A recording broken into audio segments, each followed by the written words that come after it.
সম্মানিত দর্শক শ্রোতা, পরম সৃষ্টিকর্তা যিনি অসীম দয়ালু শুরু করছি তার নামে। আজকে একটা গুরুত্বপূর্ণ বিষয়, সেটা হচ্ছে আজকে রাতে এই সমন্বয়কারী এবং বৈষম্য বিরোধী ছাত্রদের ৩ জনের অবস্থা আশঙ্কাজনক। সে বিষয়ে আপনাদের সাথে সংক্ষেপে আলোচনা করছি। সারা বাংলাদেশেই সমন্বয়কারীদের উপরে যে একটা ক্ষোভ মানুষের, সেই বিষয়ে আপনাদের সাথে শেয়ার করছি। দেখেন, বিগত ১৫টা বছর আমরা কিছু দুর্ঘটনা ঘটলেই শুনতাম জামাত শিবিরের কাণ্ড।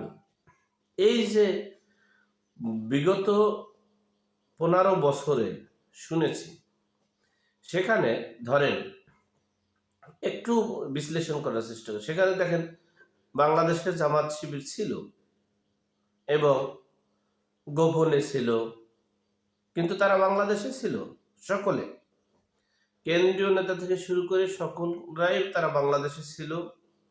তারা গোপনে ছিল, প্রকাশ্যে ছিল। তখন তাদের ট্যাগ দিয়েছে, কিন্তু এই যে ট্যাগটা দিয়েছে সেটা আমরা রীতিমতোই ডিনাই করেছি। সব সময় আমরা সেটাকে রিসিভ করতে পারিনি, আর সেটাকে প্রতিহিংসা পরায়ণ মনে করেছি। কারণ জামাত শিবিরের ট্যাগ দিয়ে অকারেন্স করা যেত। বর্তমান সময়ে বিএনপি সহ বাংলাদেশের সকল রাজনৈতিক দল, এবং সকল বলতে ৩০টা রাজনৈতিক দল বাদে বাকি সকল, নিবন্ধিত ৩০টা রাজনৈতিক দল বাদে বাকি সকল রাজনৈতিক দলগুলো বলছে আওয়ামী লীগ ছাত্রলীগের ট্যাগ দিতেছে। এমনকি স্বরাষ্ট্র মন্ত্রণালয়ের মন্ত্রী সাহেব গতকালকে এই রাতের আগের রাতে ৩টা বাজে সংবাদ সম্মেলন করে বলেছে, আওয়ামী লীগ ছাত্রলীগের অপকর্ম, তাদের বেপরোয়া কর্মকাণ্ডের জন্য আমাদের এই আইন শৃঙ্খলা রক্ষাকারী বাহিনীর ব্যাঘাত ঘটছে। আমরা শক্ত হাতে দমন করব। অর্থাৎ গত ৬ মাসে তিনি বেতন ভাতা কোনো কিছুই তিনি নেননি। সেজন্য তিনি গত ৬ মাসে অত পদক্ষেপও নিতে পারেনি, কাজকর্ম করতে পারেনি। তিনি কেবল শুরু করেছে কাজকর্ম। যাই হোক, এখন বিষয়টা হচ্ছে গাইবান্ধাতে আজকে রাতে, গাইবান্ধাতে বাণিজ্য মেলা বলেন আর স্বাধীনতা প্রাঙ্গণে, গাইবান্ধার স্বাধীনতা প্রাঙ্গণে ৯:৩০ বাজে জেলা শাখার শরীফুল ইসলাম যুগ্ম আহ্বায়ক, মেহেদি যুগ্ম সদস্য সচিব ও সেবাউর রহমান, এই বৈষম্য বিরোধীর প্রধান এই ঠাকুরগাঁয়ের গাইবান্ধার যে ৩ জন সমন্বয়কারী, তারা ওখানে একটা মহিলার সাথে, যেটা পত্রিকায় আসছে, মহিলার সাথে একটা বাক বিতণ্ড হচ্ছে। সেখানে এই বৈষম্য বিরোধী ছাত্ররা বলছে তাকে পুলিশে দিয়ে দেন, আইনের কাছে সোপর্দ করে দেন। সেই কথার পরিপ্রেক্ষিতে এই সমন্বয়কারী শরীফুল ইসলামের পেটের ভুঁড়ি এবং কি বলবো আর কি, খুব করুণ অবস্থা। তিনি আইসিইউতে আছেন। এরপরে এই মেহেদি, এরপর শেফাউর, এই যারা এই ৩ সমন্বয়কারীদেরকে বেধড়ক মারপিট দিয়েছেন।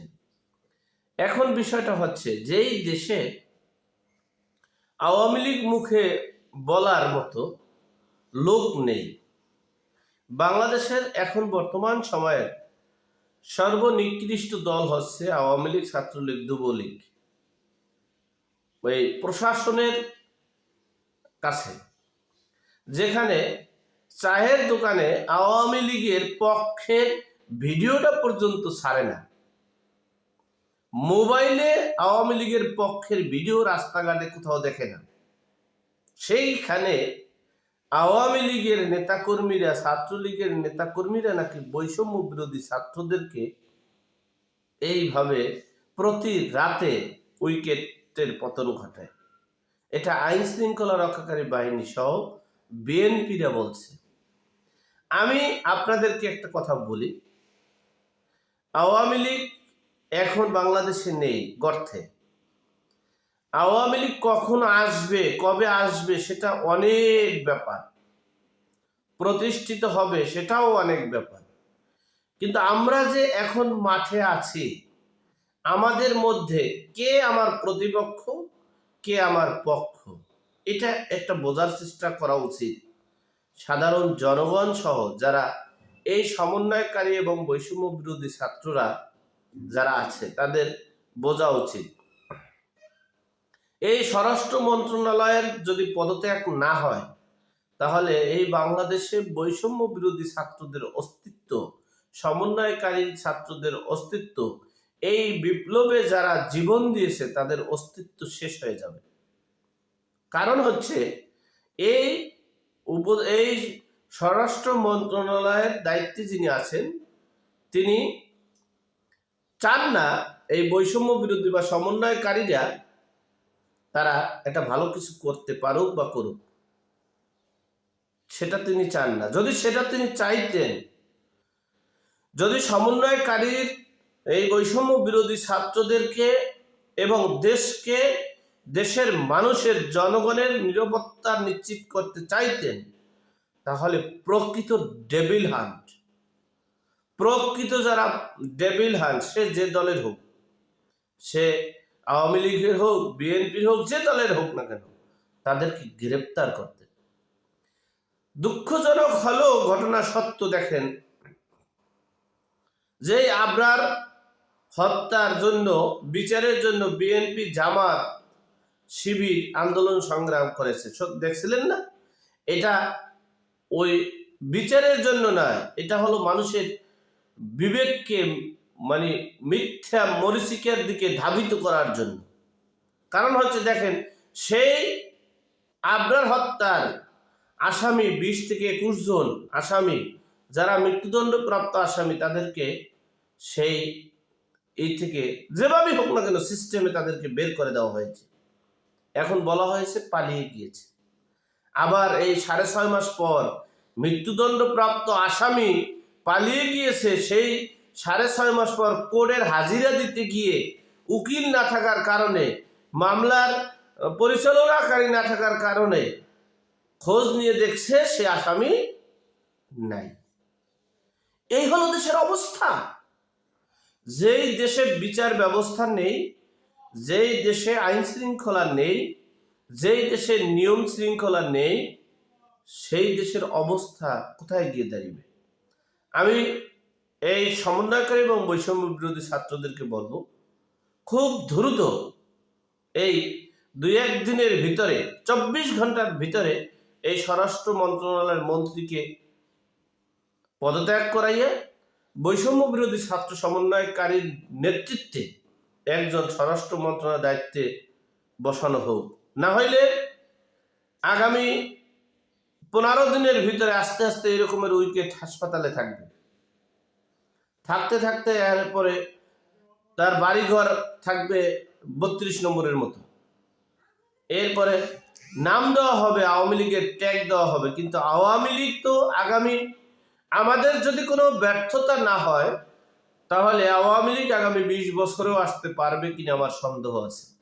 কিন্তু দেশের যে সার্বিক পরিস্থিতি, সেনাবাহিনী পর্যন্ত বলতে বাধ্য হয়েছে, এবং বাংলাদেশের এমন কোনো ডিপার্টমেন্ট নাই, কেউ বলতে পারবে না যে স্বরাষ্ট্র মন্ত্রণালয়ের উপদেষ্টাকে পদত্যাগ চায়নি ব্যর্থতার জন্য। আর এই ব্যর্থতার কারণেই হয়তোবা আওয়ামী লীগের জয় জয়কার হতে পারে, সেটা ভিন্ন বিষয়। কিন্তু ধারাবাহিকতার ভিত্তিতে আগামী 20 বছরে আসার সম্ভাবনা ছিল না আওয়ামী লীগের। সুতরাং বুঝতে হবে আমাকে কারা কিভাবে আমাকে হ্যারাসমেন্ট করতে চায়, ছোট করতে চায়, আমাকে প্রতিষ্ঠিত করতে চায় না। এটা বুঝতে হবে। এটা বুঝে শুনে এরপরে সমন্বয়কারী বৈষম্য বিরোধীদেরকে হাঁটতে হবে। আমি তাদেরকে বলবো, খুব দ্রুত আপনারা যদি আওয়ামী লীগ ছাত্রলীগের ট্যাগ দেওয়ার চেষ্টা করে যদি কিছু করতে চান, তাহলে আপনারা ব্যর্থতা, শুধু ব্যর্থতা না, শুধু চরম ব্যর্থতা হবেন এবং আপনাদের অবস্থা খুবই ভয়াবহ হবে। যাই হোক, আল্লাহ আমাদের সকলকে সঠিক জ্ঞান দান করার তৌফিক দান করুক, আমিন। আসসালামু আলাইকুম।